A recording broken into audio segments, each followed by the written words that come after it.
House was a 1985 horror-stroke-black comedy produced by Sean S. Cunningham, a man often revered in the horror industry for having produced the original Friday the 13th, a film that would launch quite possibly one of the most longest-standing horror franchises of the modern era.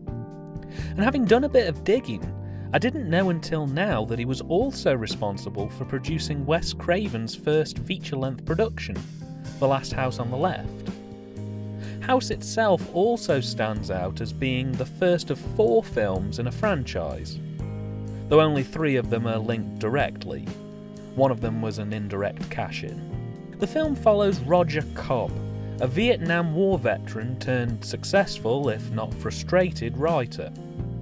Roger is recently separated from his partner and in a rut, pestered by his management to write a new book or risk being dropped from his publishers.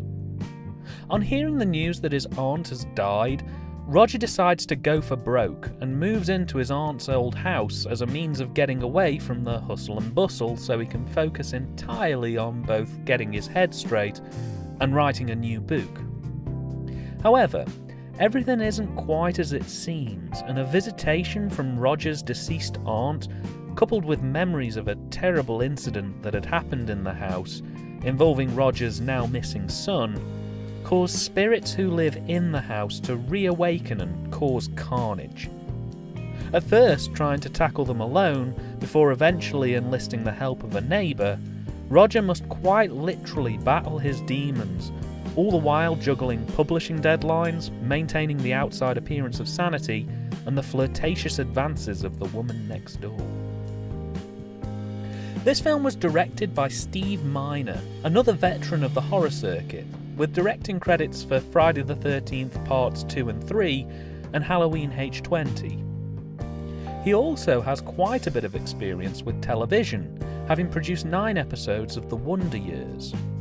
Not to spoil any future reviews, but Friday the 13th Part 3 is a personal favourite of mine, and as soon as I saw his name in the credits for this, I instantly relaxed quite a bit about watching it. The film was also written by Fred Decker and Ethan Wiley.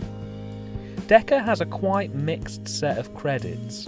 On the one hand, he's written The Monster Squad and Night of the Creeps, 2 movies with quite notable cult status, and on the other hand, well, there's RoboCop 3. I'll say no more.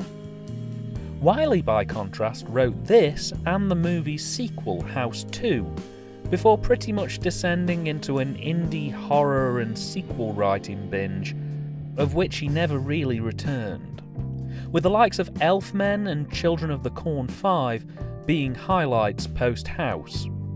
I'd say the 2 House films he wrote are probably the most recognised of his works.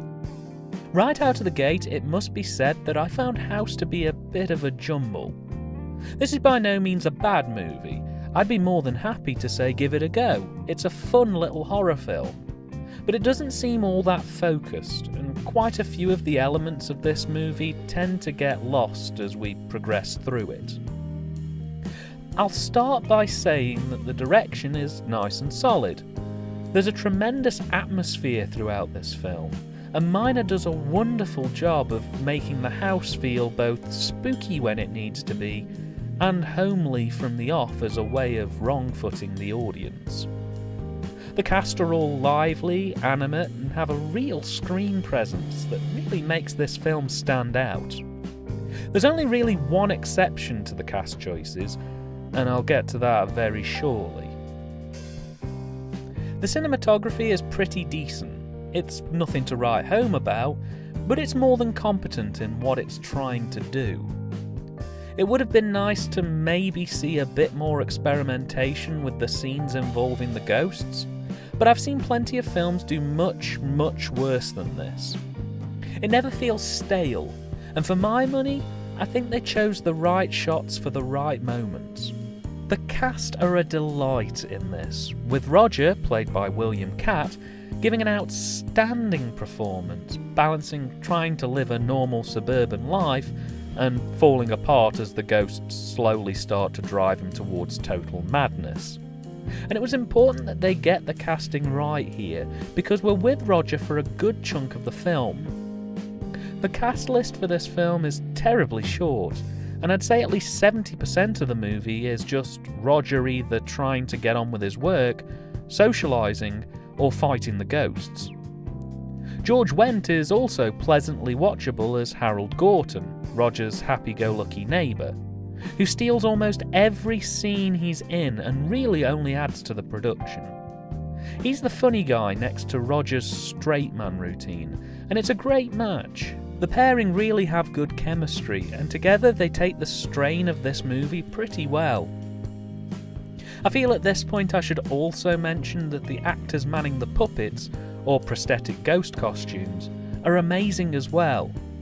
The puppets and suits look brilliant for the time, if not a little bit rubbery by modern standards, but those actors really go the extra mile to try and sell you on their believability.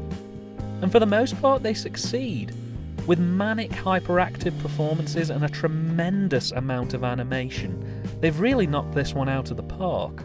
Of course, enhancing those elements is some very nicely handled editing.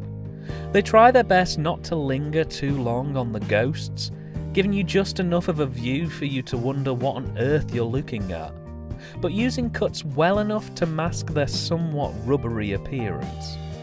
The whole of this film has a very tight feeling about it. There's no sense of slowdown. The pace always just keeps moving along, and some very well-timed cuts coupled with some nice uses of transitions. In particular, there's a couple of fades that are well executed, and at least one instance I can recall of the Star Wars wipe, which was refreshing to see, as quite a few films tend to largely focus on straight cuts and that's it. This was all handled quite nicely. I also feel the need really to commend the lighting throughout this film. The external scenes are naturally lit, so it can't really be helped how they look, but all the interior shots are frankly gorgeous and really lend themselves to creating a wonderful atmosphere. Had this movie been lit any differently, I might be sat here complaining about how flat it all looked. But with lighting this good, it really lets you get a feel for the age and must of the house. It draws attention to the wonderful set designs, and because of how good the placement of lighting was, I found myself noticing things in this film that, with any other kind of lighting, would have passed me by. I was engaged throughout and spent a good chunk of my time just admiring the paintings on the wall and all of the other tranclements that were scattered around. This film isn't all good, however, and a massive chunk of my problem with this movie falls down to the script in and of itself. I think my biggest problem is its symbolism and messages. There's some quite obvious and rather heavy-handed symbolism in this film that Roger is fighting his demons in the house. The idea being that all his bad memories of the Vietnam War and the disappearance of his son, and separation from his partner, have manifested themselves as ghosts and demons who plague the house he grew up in. And that's fine. It's a little bit on the nose, but it's cerebral, and they never out and out just say that's what it's all about. However, and I don't want to spoil the ending of this film too much, but by the third act of this production, the film's plot had gotten a little bit lost in its metaphors. I wasn't entirely sure what parts of the film were alluding to Roger's battling against his problems, and which parts were just there because they looked cool, which did take away from my enjoyment of this film a little bit. They teased that Roger may be approaching something of a breakdown repeatedly through the film by having him visit a medicine cabinet quite frequently. Also, the cabinet being full of prescription medication is a bit of a giveaway. So the implication that this is all just hallucinations and problems related to mental health are very real. I just feel that they went a bit too literal and heavy-handed with it, and as a result they sort of lost their way towards the end. Another issue that I spotted really is more related to the year that this film came out in, 1985, which was 1 year after the release of Ghostbusters, a film that balanced horror and comedy in such a way that I don't think has been seen before or since. As a result, while this film does have some very nice dark humour throughout, and the horror elements are ramped up quite a bit, I did find myself sitting there at multiple points going, this film really wants to be Ghostbusters. In fact, when the credits ran, the first thought that came to my mind was, this film's basically just Ghostbusters meets The Burbs, with maybe just a hint of Evil Dead 2 thrown in for good measure. Again, that's not me saying that this film is in any way awful, just that depending on how you look at it, it may not be the most original idea for a film I've ever seen. I'd also say that there are some issues with structuring for this script. For example, the opening sequence of the delivery boy finding Roger's aunt seemed really pointless. There was no need to show it, other than to establish that Roger's aunt had died. You could have opened at the funeral, or better still, they could have opened on the book signing scene, and then had a very brief sequence in which Roger gets a letter to inform him of his aunt's passing. Instead, we get an extended 5 to 10 minute intro sequence where we sweep around the outside of the house and have the delivery boy walk through the house's various rooms looking for Roger's aunt. There just didn't really seem like much need to. Also, and this was the point I wanted to get to when I was talking about the direction and casting, the Vietnam scenes really don't work for me in this film. I appreciate that they needed to show flashbacks of Roger's time in the war to set up the events of the third act, and also to explain why Roger is somewhat reluctant to revisit his memories of Nam, but almost every single one of those flashback sequences looks like it was shot in a garden centre. Any of the fight scenes in this as well look very low quality, and the whole thing is really quite tonally jarring when compared to the crafted tone of the rest of the film. For me, it's a bit like if the Rocky Horror Picture Show was randomly interrupted by 5 minutes of Platoon every 20 minutes. It just really doesn't work for me. I can appreciate why they were there, because otherwise a very important element of the third act would have been hard to justify. But at the same time, I think there probably could have been better ways to deal with this particular issue. On a final point, I feel it's only fair to mention that the soundtrack is noticeable by its absence. This film arguably has one of the most unusual soundtracks for this type of movie that I've heard in a good while. There are large stretches of this film where there are no music cues at all. And then out of nowhere, what can only be described as a disco synth-pop track will randomly pop up out of nowhere for an extended period of time, before returning to either silence or a random horror-esque synth chord. I found it difficult to identify any specific music in this film, and for the most part it seemed a bit dazed and confused.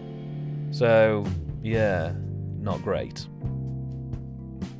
House was initially released on VHS by Entertainment in Video, before making its way onto DVD with Anchor Bay, though that one's been out of print now for a very long time. Today, you can pick up a stunning Blu-ray or DVD copy via Arrow Video, both as part of a limited edition and quite expensive, now out of print box set, collecting all 4 films in the series, or as a much more reasonably priced set of solo releases, and I highly recommend you pick this one up, particularly the Arrow Video version.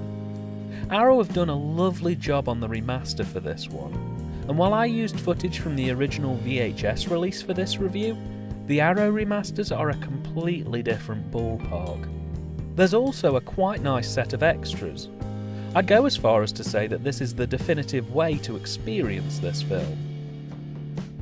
While it may have great direction, solid editing and lighting, wonderful set design, and more than decent cinematography, the fact that this film is really suffering from identity issues on what exactly it wants to be is quite disappointing to say the least. Whether it's a symbolic psychological horror film with black comedy elements running through it, or a literal haunted house film that plays the scenario for laughs, I didn't clock watch during this film, which is usually a good sign, and I did enjoy it for what it was. A somewhat cloudy, bouncy bit of horror fun. My advice? Don't take the horror too seriously and don't take the comedy too literally, and you'll probably really get on with this. I know I'm planning to fully upgrade at some point in the near future for this one, and it certainly piqued my curiosity to check out where the series went next. If you're looking for something new, this might be the right thing for you.